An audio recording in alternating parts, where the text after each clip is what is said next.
As of November 2021, 2/3 of registered Republicans still believe Donald Trump won the 2020 election.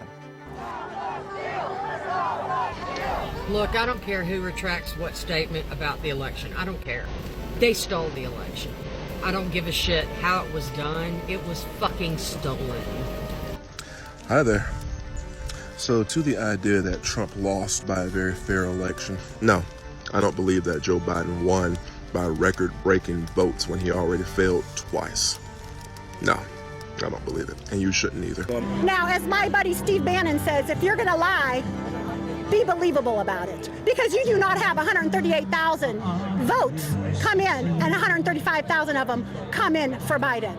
And so the idea that it's over because Biden won, we're past this period, is absolutely insane. I think this is the intermission of the resurgence of fascism, particularly in America. And I say that not in jest. There was an insurrection in 2020, and I think that is literally next to nothing to what we'll see in 2024, because people have already decided if their candidate doesn't win, then the whole thing's rigged.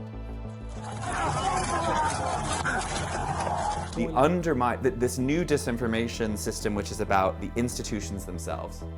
And you think if nobody has faith, if enough people don't have faith in the outcome of the election, then how can the result stand?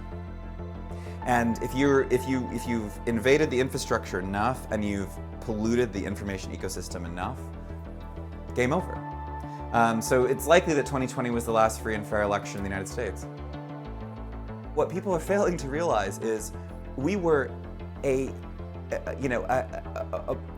this far. I mean, we were so close to a government takeover.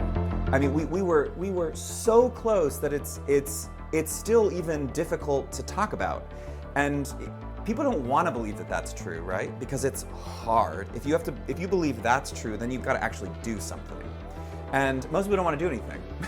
So when you combine those things, you end up in a situation where we're probably worse off now because people think they have this evidence, this proof point that everything that the system can survive, and the system corrects for the wrongs.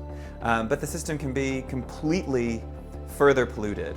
And I think you can't also take out the extremism and radicalization and the belief in violence as a solution from the far right in the United States right now. I mean, you're talking about there are roughly 350 million privately owned guns in the United States.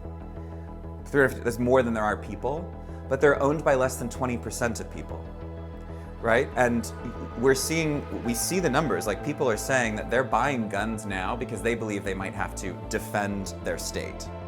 So there is a purity in their belief in what they're fighting for as well, that the left, the establishment, whatever you want to call it, is just completely unaware of because it's so far removed from their sense of reality about how things work. They have deep faith in institutions, whereas a subsection of America does not. And if you have already decided that if the outcome isn't what you want, then it's rigged and you're going to take up arms, then it doesn't matter what happens in the next 3 years. We have to just wait until there's an insurrection.